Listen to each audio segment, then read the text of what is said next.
Hello, how are you guys today? Thank you so much for waiting. My apologies for being a few minutes late. One of my cameras, this one in particular, was giving me some grief. So I'm glad I got it up and running and everything's cool. Do me a favor, let me know you can see me okay. Let me know you can hear me okay, just to settle my nerves because, you know, troubleshooting, love it. So welcome back to Vegas Aces live stream. I'm Heather Ferris with Vegas Aces, and on today's class, we will be discussing Card Counting 101. I'm looking forward to this. Now, before we get started, I just want to remind you to subscribe, hit that notification bell so that way you'll always be notified of our latest videos and live streams. My next live stream is on Thursday, February 6th at 2 p.m. Pacific Standard Time. And for that one, we are actually going to be going over the high-low count. So I'm looking forward to teaching you guys that.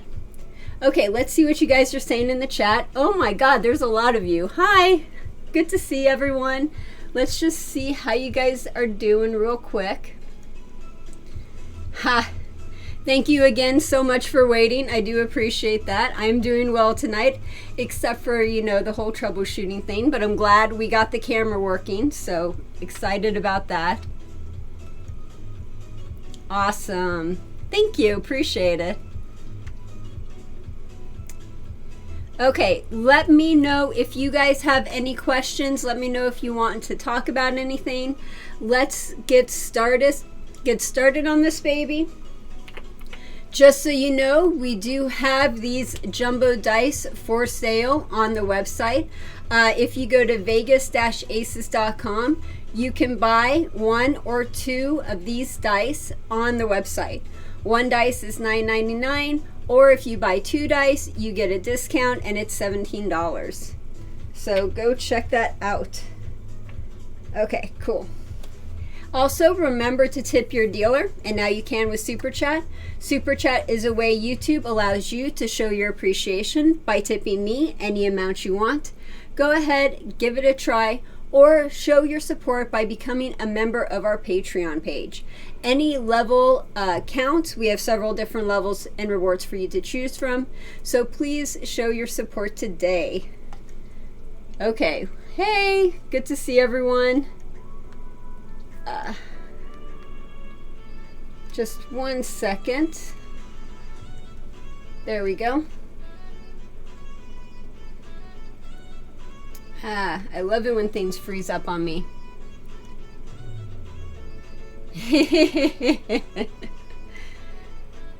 Okay, you guys are awesome.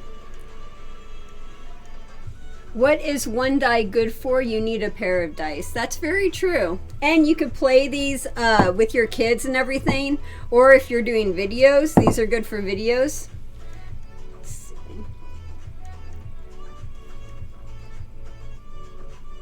The chat isn't showing. I don't know why. The chat should be working. I reset the chat. I'm just happy the video's working, honestly. I'm just glad you guys can see me. Like, I wasn't able to get the video working, so I'm just happy that's working. I don't know why the chat's not working.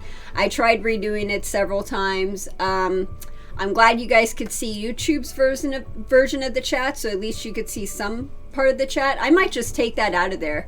Now that you could see the chat all the time on YouTube, I might as well just take that out.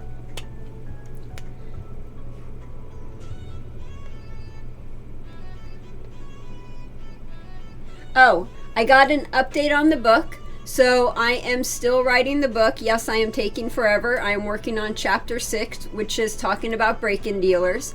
And the sections I just finished, I talked about mistakes and doing mistakes as a dealer. I talked about the chain of command. I talk about floor supervisors, which is what I'm on right now. So I am still working on that, and it is coming along slowly but surely.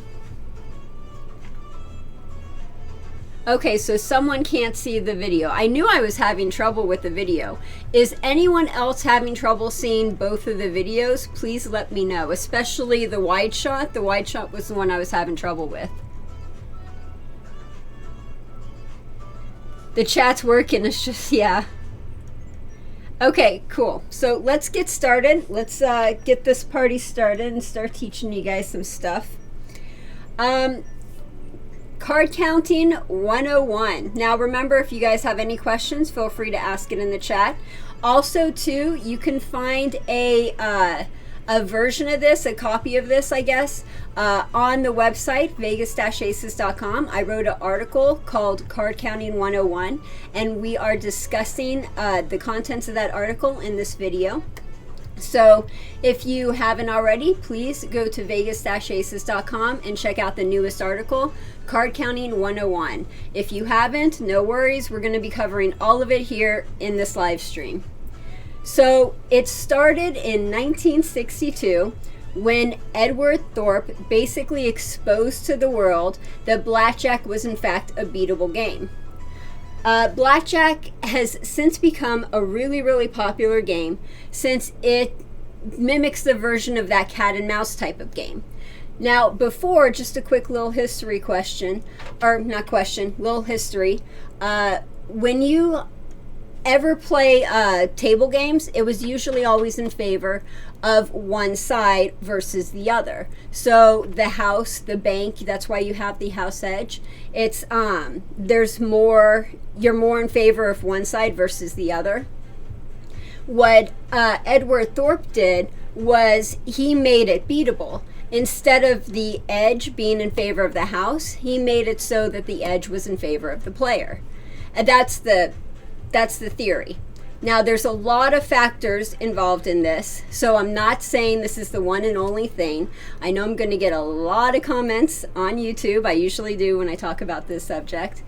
But, and we'll talk about some of those factors too, just so you guys know. But as we continue, this revelation was not only good for players, but it was also good for casinos, who experienced a rise in profit because more people were coming into the game or into the casino to test their skills. Now, this is a myth in the casino industry that card counters are not good for casinos, when in fact they are. This is what gave them the boom in the 1960s that blackjack needed to make it the main core game that you see in casinos today. So many books have been written about this subject. However, we have condensed all of this information down for you into a Cliff Notes version. So this is the Cliff Notes version. The first thing to know is the house advantage, or the house edge. That's what I was talking about a little earlier. Now, the house advantage is the amount of money the casino is expected to make off the player's hand. It is usually expressed in a percentage, and it is different for every table. Depending on, for example, blackjack, how many decks are used, the rules involved, the house edge for blackjack is roughly around 0.5%. Now, it is possible to bring this number all the way down to 0% or even if you use Edward Thorpe's basic strategy. Now, you can find a copy of the basic strategy on my website, vegas-aces.com. If you go to the resources section, you will see in the charts and guides the blackjack strategy guides. And I have a version or a strategy guide for all different scenarios, whether you are playing on a 2-deck, a 6-deck, an 8-deck shoe, whether the dealer is staying on a soft 17 or hitting a soft 17, or if surrender is available. And you could print it up and take it with you and use it on any blackjack game that you sit down on. The casinos allow you to use this while you're playing, and that's perfectly okay. Oh, wow. Thank you, Mr. Chad, very much for that super chat. Holy cow. That is a surprise. I thank you so much. Wow. Always enjoy your streams, Heather. Yes, thank you, Mr. Chad. If you guys don't know, I didn't really say it before, we do have super chat perks available, and $50 is a super chat perk. So, Mr. Chad, if you want to see me in one of my Star Trek uniforms on the next live stream, please let me know which uniform you want to see me in. I have, I think, 2. So that's not really a big choice. You don't have much to choose from. I either have the red dress or the blue dress. It's the blue Mirror Universe dress or the red scan from the 60s. So let me know which one you want to see me wearing on the next live stream. And thank you again so much for that super chat. I really do appreciate that. That is so awesome. Oh my God, you made my night. So continuing, because my mind was just blown, we do provide, or these, my mind was totally blown.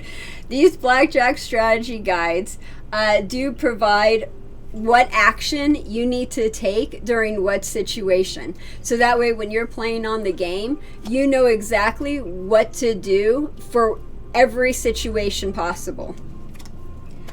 Okay. And again, you could find that on vegas-aces.com. So once you've, and we'll go over this a little bit more, we're just, again, Cliff Notes version. So once you've memorized Thorpe's basic strategy, it's time to take the next step, which is to learn a count system. Now, there are several systems to choose from, and which one you adopt really depends on what you're trying to accomplish. Now, first and foremost, you want to pick a strategy that is painless for you to learn. You want something really, really easy that you feel comfortable with.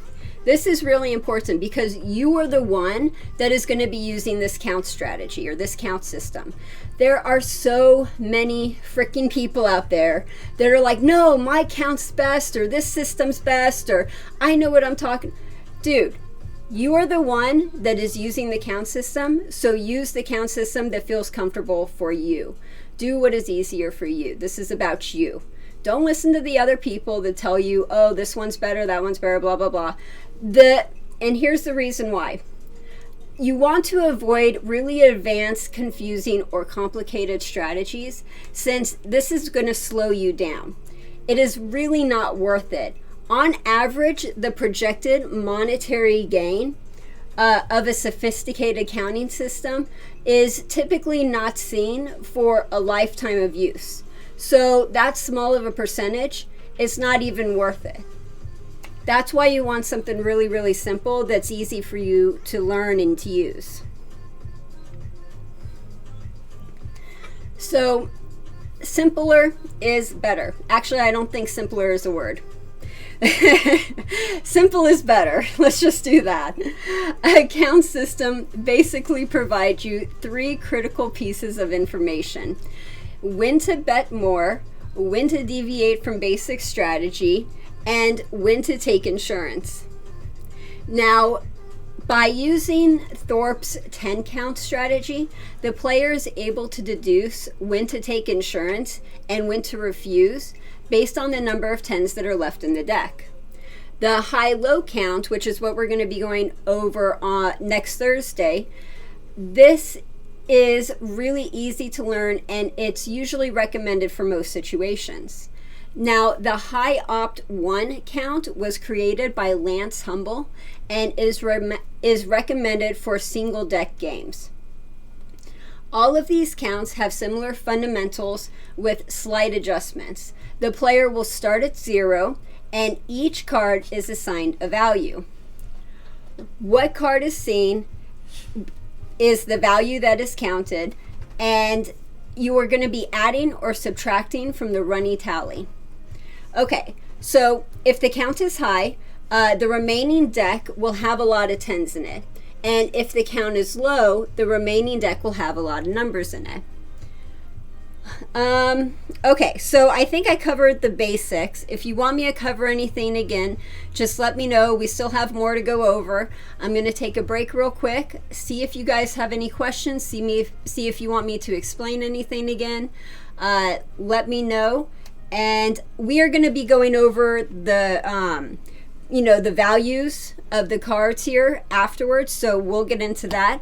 And then I'll also tell you about homework to do, and we'll get into more of the details. This is just the very beginning, but let me know if you have any questions so far. Aw, darn it. We'll miss you, Alfredo.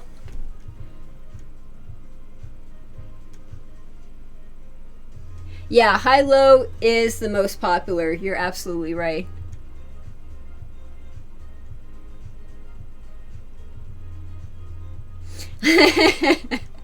J Dog says that he uses the high-low count when watching Catch 21. That's awesome. Let's see. Mr. Chat says, do dealers in your experience call attention to suspected counters? So typically it really depends on the situation. It depends on the dealer, it depends on the situation, and it depends on what the player is doing. So every situation is different. If the player is betting, or if the player is counting nonchalant, if he's not really, let's say, making a big bet spread, for example, one bet's $5, the next bet's $500, the next bet's $10, the next bet's like $1,000, and you're sitting there doubling a 12 against the dealer's 10. If you're not like freaking horrible, like what I just described, more than not, you will be left alone, especially if you are not making too much money. If you're losing money, then they'll be happy to let you like sit there and play all day long. If you are winning a lot of money, that's when you're going to start getting heat. And we'll talk about that a little bit later. But that's when things start getting a little iffy. If you are... Here's the thing. So typically, I would say probably 80 to 90% of card counters don't play in a way that makes the casino kick them out. It's such a small amount of people who really know what they're doing that the casinos are scared of. Otherwise, card counting is good for the casino because it brings more people into the casino. People play longer. They're having more fun trying to test their skills. And for the most part, casinos don't have to worry because people aren't really good at what they do. You know, I mean, this is why the whole boom in the 60s made blackjack such a huge phenomenon, is because people were coming in trying to test their skills, and it was a whole cat and mouse game. And that made it interesting. That's what made it fun. That's what made it enjoyable. You know, thinking that the skills that you have and what you do could bring that house edge down to 0%. It was a challenge. But most people can't do that. So the casinos actually saw a profit or a rise in profit during that time because people were trying to do this. So this is good for casinos because it provides a increase in their profit. Now, like I said, casinos only have to worry about a small amount of card counters who really what they worry about is they're going to come into the casino, take a ton of money really fast and leave. That's what they're scared about. And there's such a small amount of people that actually do that know what they're doing, and they've been doing it for so long and they have the experience that it's really like two separate groups of people. Also too, this information is good for dealers and floor people because yes, some floor people some dealers can count the cards and are counting the cards on the table. No, they are not trying to cheat you because guess what? The dealer has to hit to 17, and after 17 they stay. They can't double, they can't split, they can't really make any choices. It doesn't matter what the count is because the dealer has to make certain actions no matter what. So I found that really funny on my last video when I mentioned that. A lot of people were like, oh my God, the dealers, they're counting the cards and they're using it against you. It's like, facepalm, no. The dealer has to hit or stay regardless. Like, it doesn't matter. It's just part of, dealing. Anyway, I'm not going to get into that rant. But yeah, so floor people, they need to know how to use it. Dealers, they need to know how to use it. Like I said, it's a cat and mouse game, which means the floor supervisors and dealers need to be just the floor supervisors and dealers need to be just as good at this game as other people. I swear I could say that. Okay, let's see what you guys are saying real quick. How long till I make real money? Ha! That depends. How long will it take you to get a real job? Don't use gambling as a form of don't use gambling as a form of a paycheck. Don't think gambling is a way to pay your mortgage. Gambling is entertainment, gambling is fun, and you really should have a budget when you are gambling.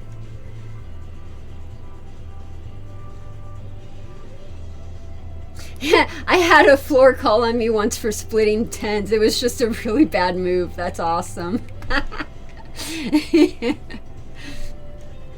Fred says, is blackjack the most popular game now?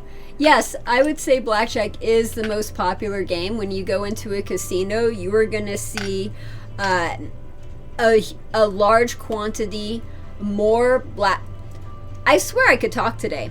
You could see more blackjack tables. There's more quantity, or there's a larger quantity of blackjack tables than any other table. So if you walk into a casino, a large casino, and you'll see, say, like 5 craps tables, probably, I don't know, 4 or 5 roulette tables, maybe about, depending on the casino, 10 to 20 baccarat tables, and then about 20 to 30 blackjack tables.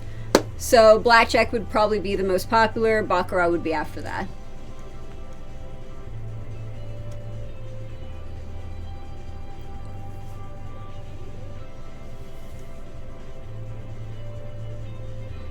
Preferential shuffling is the thing, and it's illegal. Yeah, good point. So card counting is not illegal. We're not going to talk about the illegal stuff in this video because there's a huge long list of illegal things that you could do in the casino. For example, pressing or pinching your bets, also pass posting. Those are all illegal. Marking the cards, false shuffles, those are all illegal. Card counting is not illegal. Card counting is using your skills to gain an edge over the house. So card counting is not illegal. It's just, if you're really, really good at it, the casinos aren't going to like that, and they're going to ask you to leave. They're going to go up to you. They're going to be like, sir, I'm sorry, you're just too good for us. You could play any other game, but you can't play this game. You're either going to have to leave or play a different game. You know, so they're pretty chill about it depending on the casino. Again, every casino is different. But usually that's only when you get really good. Most casinos play with 6 decks.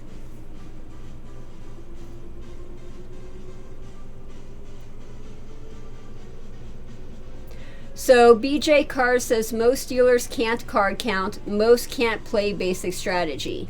It depends. It really depends on the casino. If you're talking about break-in casinos, then yeah, majority of them can't card count and majority of them can't do any of that.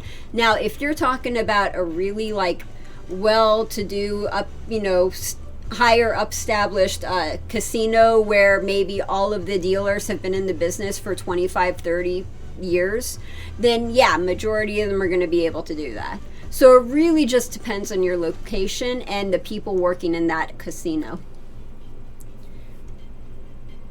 Also, too, it depends on the casino manager. If the casino manager requires their employees to know these things and they test them, that's another thing. So again, really just depends on the casino. And I do know a couple casinos where they do test their floor supervisors and their dealers for this information. So there are casinos out there that do that.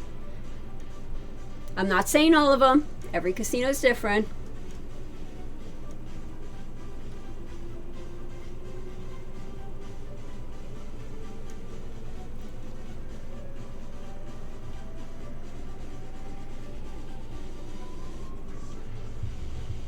Okay, so it looks like I answered all of your questions.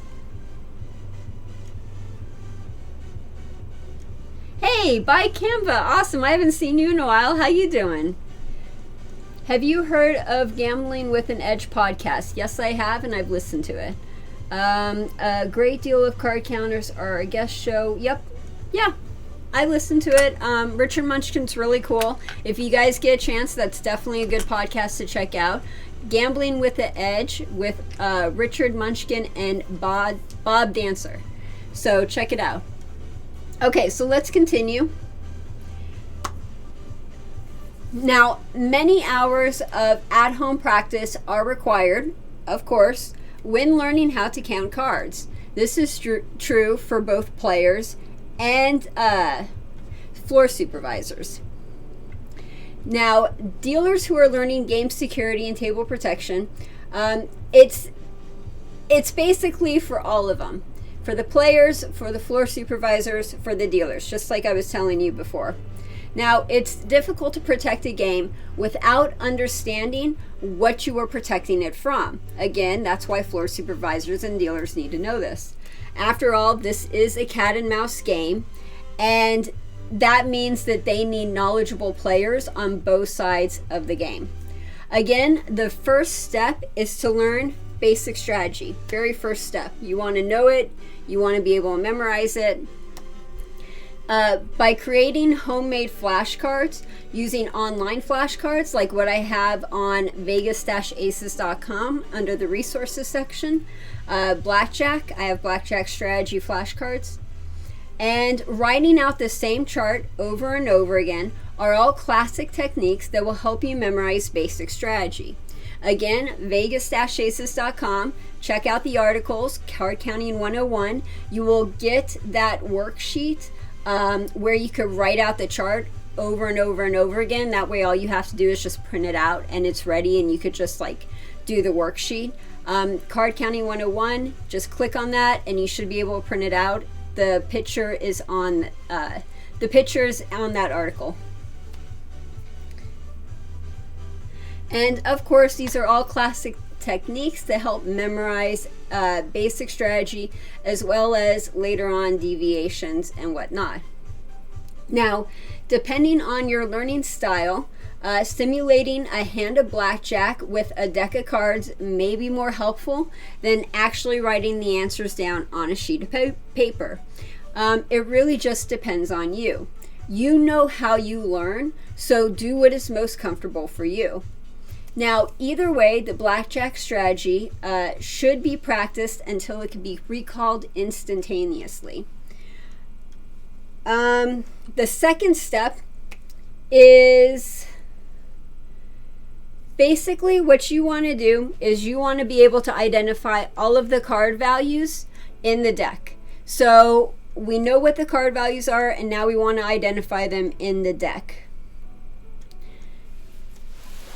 And again, this depends on the count system. The reason why I'm not going over what each one is because depending on the count system, it's going to be different. So for, let's say the 10 count, you're not going to be counting aces the same as you would if you did the high-low. And again, we'll go over all of that in future live streams, because I really want to go into the depths of this. I want to cover everything. So this is just like the introduction video of card counting. But we're going to go more into that later on. So when you figure out the card counting system you want to use, you're going to take a single deck at home and you're going to run through it like so, and you're just going to identify the card values. So if you see a 4, for example, +1. If you see a jack, for example, -1. And that's all you're really doing. You're just assigning the card value. So that's all you're doing, is just assigning the card value. And you want to go through that deck without any mistakes before you move on.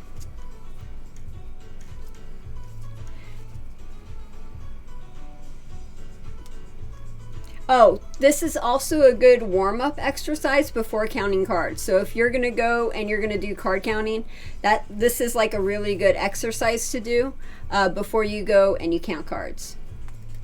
Now, the third step is to, again, go through a single deck.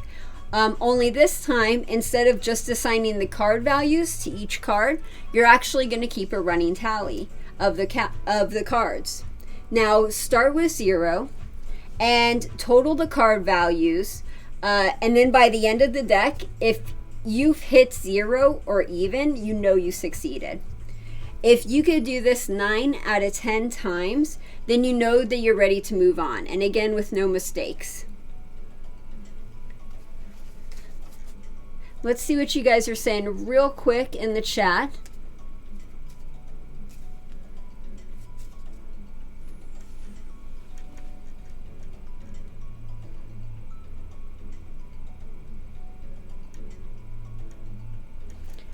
Don't forget to true count conversion. Most just want to do running counts only. BJ, that's a very good point. You are going to have to convert to a true count. We're going to go over that a little bit here, but we're going to go more in depth when I talk about it this Thursday when I do the high-low count. But you're absolutely correct. You always want to convert to the true count versus the running tally or the running count.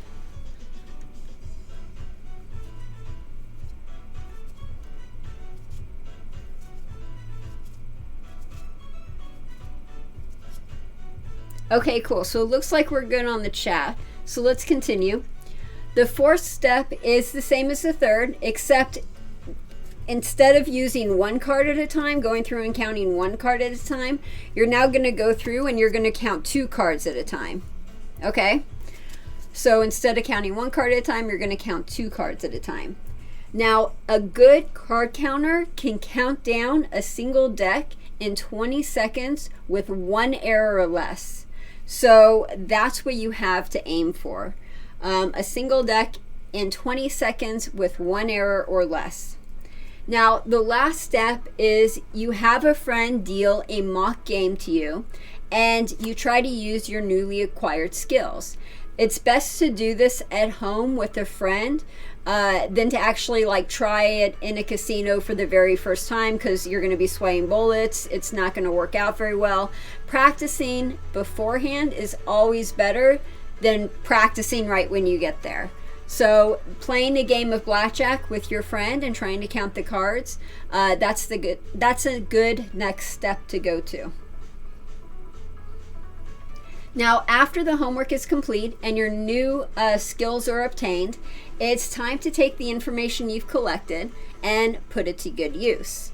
Now, when betting or deciding whether to take insurance, professional card counters convert the running count into the true count. The true count is the actual count or value of the deck when the player is making a decision. You'll only need to convert your running count into a true count on a multi-deck game. And since a single deck will always give you a true count. So you're going to have to, again, convert your running count into a true count on any multi-deck game. That's a 2-deck, 4-deck, 6-deck, 8-deck shoe. However, on a single deck or one deck, you will always be given the true count because you only have one deck, so it's a true count. Now, in order to achieve an advantage over the house, the counters must know when to deviate from basic strategy. These deviations or indices must be memorized and used based on the true count. You'll need to research this more before entering a live casino. And again, like I said, we'll go over it more on Thursday when I talk about the high-low. Bet spreading and bankroll requirements are 2 more tools that are critical to a card counter's success.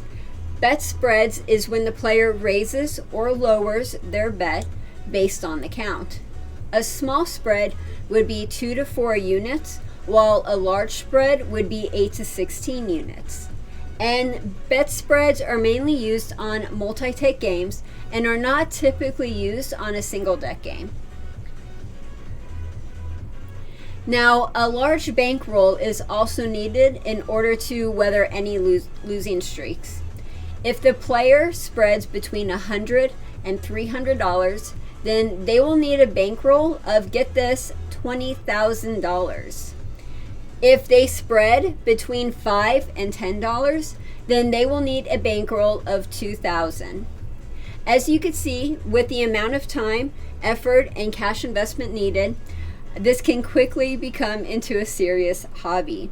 Card counting can increase the excitement of blackjack as players have fun testing their skills against the house.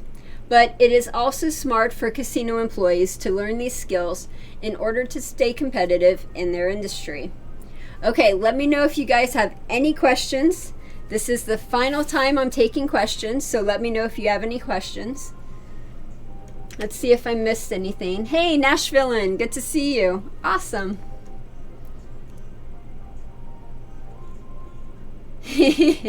Amateurs practice till they get it right. Professionals practice till they can't do it wrong. Good point. That's a very, very good point. Oh yeah, good point. So Kemba says never play 6-5 blackjack. That's correct. When you sit down at a table, you want to make sure you sit down at a table that's advantageous for you, which means you play on a 3-2 game. Surrender is available. If you play in the high limit area, you could find a blackjack game where the dealer stays on soft 17, which is more advantageous for the player. And also, too, you want a game where you could split aces up to 4 times instead of just once. That, too, also is better for the player.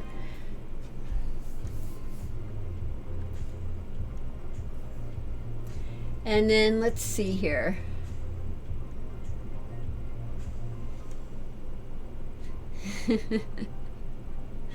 Cool. Hey, awesome. Hey, Jimmy. Hey, Lars. Good to see ya. Everyone came to see me today. It was so good to see you guys. So, do I avoid heat more if I buy in at low increments to avoid dealers calling out black chips out or in? I save my chips and I don't cash out my bankroll between casino visits to avoid attention. And this is from Joey. Okay, Joey. So, let's see here. Do I avoid more heat if I buy in low increments? Okay, yeah. So when you buy in the table, if you buy in for a lot of money and you get blacks, you are automatically going to attract attention. The floorman's going to be watching you. There might be 2 floormen watching you depending on the casino. So that attracts attention. And that's just from the get-go. That's before you even started playing. So not typically a good idea. If you want to go in and play, especially if you're not if you're just keeping them, why attract attention to yourself? Just go in, buy in for 100 or 200. Start off with maybe a stack of red, or a stack of, do 200, a stack of red, a stack of green, and then just increase your increments from there, and then work your way up to black, and that attracts a less attention than if you came to the table and automatically started betting black. Now, if you just want to bet large amounts, that's totally your prerogative. I'm just saying they're going to be watching you a little bit more closely if you do so. So I hope I answered your question. Hey Mills, good to see ya.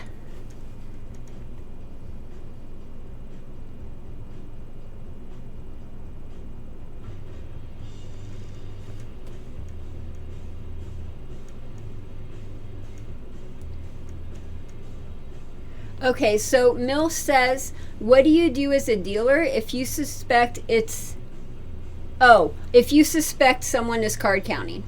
So if you are a dealer and you suspect that someone is card counting, then what you would do is, in a discreet fashion, you would let your floorman know that, hey, I think so-and-so at this base or this position might be card counting. And then the floorman will stop and they'll watch them for a little bit, or they'll pay a little bit more close attention to them, and they'll see if they're card counting or not. And like I said again, you want to do this discreetly. Don't just be like, hey, floor, I think this dude's card counting. Yeah, don't do that.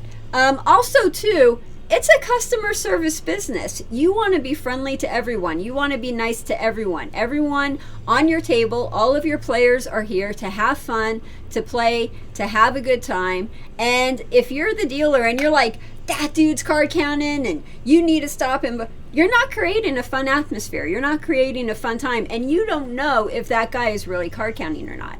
Unless, of course, you're like a card counting aficionado and you've been counting the cards along with him and you know where the count is. And anyway, but for the most part, be nice to everyone. Be cool. Be chill. If you think someone's card counting, wait until you're tapped out on break. go up to the floor, let them know, hey, I think, you know, third base might be card counting, and leave it at that, and that's all you got to do. Really, really simple.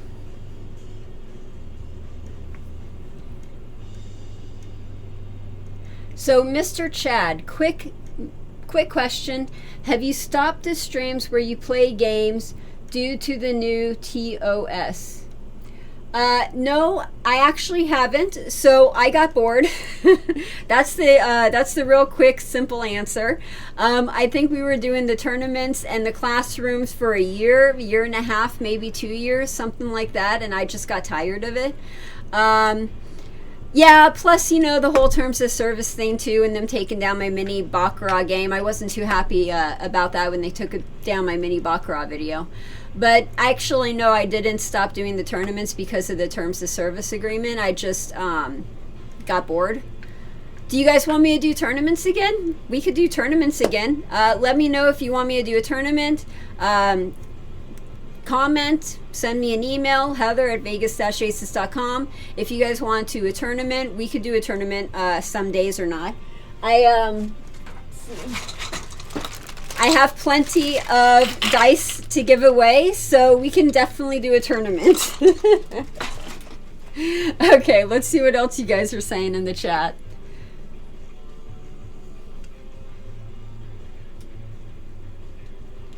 So Lee says, do you really get pushed back, or is that kind of rare? Again, it just depends on the situation. It depends how you as a card counter are doing on the table. So if you are card counting and you're winning a lot of money and you're doing a big spread with, you know, high value chips, then yeah, you're going to get backed off.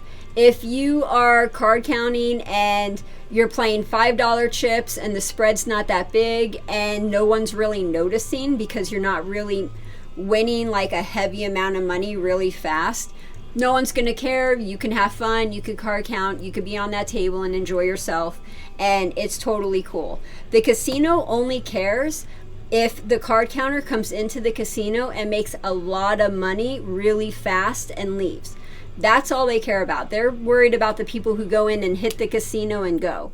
Like, that's what they're scared of. So if you are betting low increments, if you are having fun, if you're just doing like a normal blackjack game where you're doing just $5, $10, $15 bets and you're card counting and having fun, they're not really going to notice. They're not going to care. You can go, you can have fun. It's all good.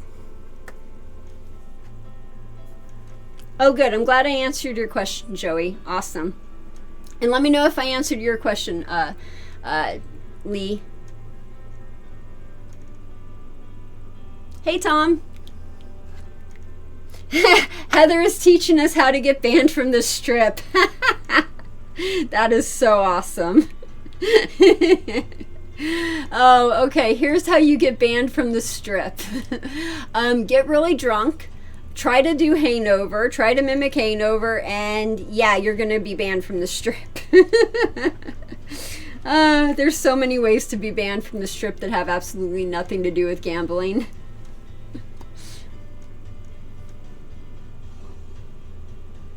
Yeah, buy Kemba, that's correct. So when you buy in for a good deal of money or a large amount, that's going to sort of trigger notice from both the floor supervisors and the eye in the sky. And again, they'll just keep watch a little bit more closely on people who do that type of thing. Cool. If you like the big dice, you could buy them. Go to vegas-aces.com, go to shop, the little shop tablet on the top, and you can buy these dice. I have them for sale. I bought a bunch of them so that way I could sell them to you. One die is $9.99, or you could get a discount if you buy 2 dice for $17. Let me know. Okay, let's see what else you guys are saying. Okay, cool. Yeah, we could put them in the mix. I'll start putting more tournaments in the mix. Would you guys, quick question, I want to know what your opinion is. If you're watching the replay, put this in the comments.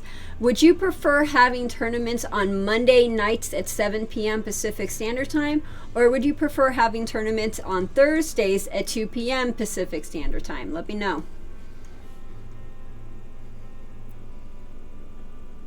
Jimmy, I think doing these are nice. It's always nice to extend the topics and aspects. Yes. Thank you. And I hope to do that more this year.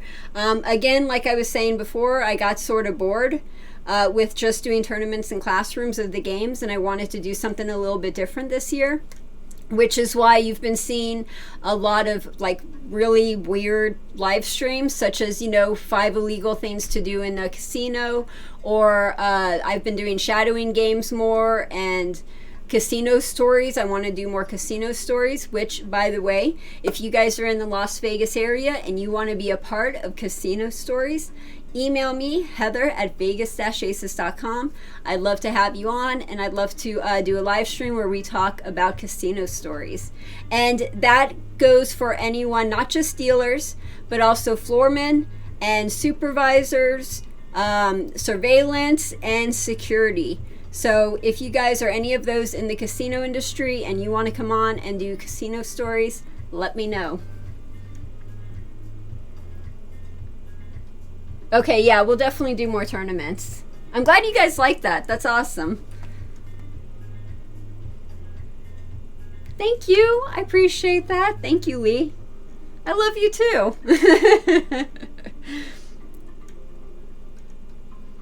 So Lee says, does the ace-5 count work, or is it a waste of time? Again, I went over this. Oh, hey, the chat's working. Ha!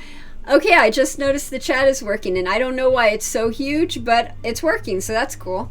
Anyway, like I was saying before, if you want me to go into it in detail, go ahead and watch the replay, because I talked about that at the beginning of the live stream.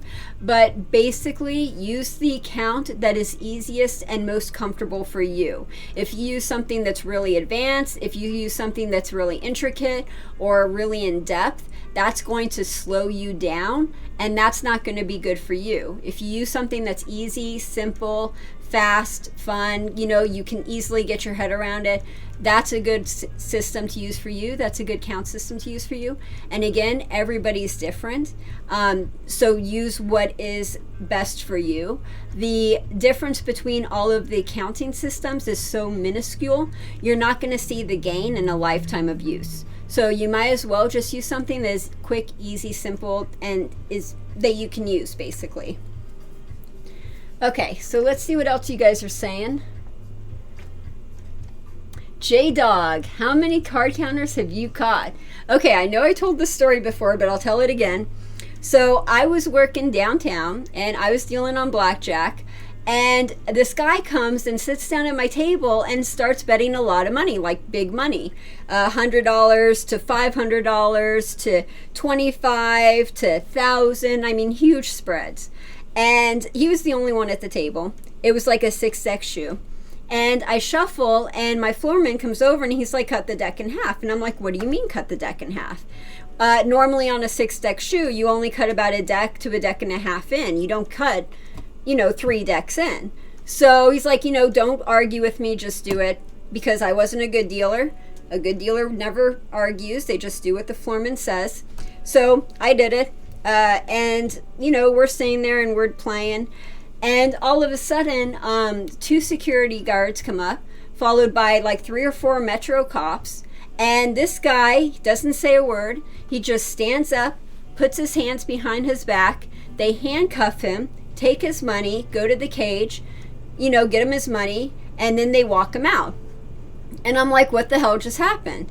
And my floor supervisor was like, that was one of the MIT guys. As soon as he walked in, our surveillance recognized him, and immediately they called the cops, because he's blacklisted, he's in the black book. And that was them taking him off, like trespassing, taking him to jail for trespassing. So that was pretty interesting. I didn't catch him, but I had him on my table. So interesting story. Okay, let's see what else you guys are saying real quick. Oh, and to answer your question, how many have I count? I couldn't even tell you. Like, I seriously could not even tell you. Same thing, if you notice a card counter, just discreetly go to your floor, let them know, they'll take it from there. How many of those that I did actually, I have no idea, but I did that to a lot of people during the years, so I don't know, I couldn't count. Mondays are better. Okay, so Mondays are good. Mondays are better for you too. Let's see. Mondays. Awesome. So I'll do a Monday. Oh no, it froze? Oh, okay, it didn't freeze. Whew, you guys scared me. Okay, cool. So just a quick reminder, Vegas Aces is supported by viewers like you. Donations do make it possible for all of these videos to be brought to you for free. If you think that this video was worth more than $0, please contribute by donating. Click the donation link in the description below.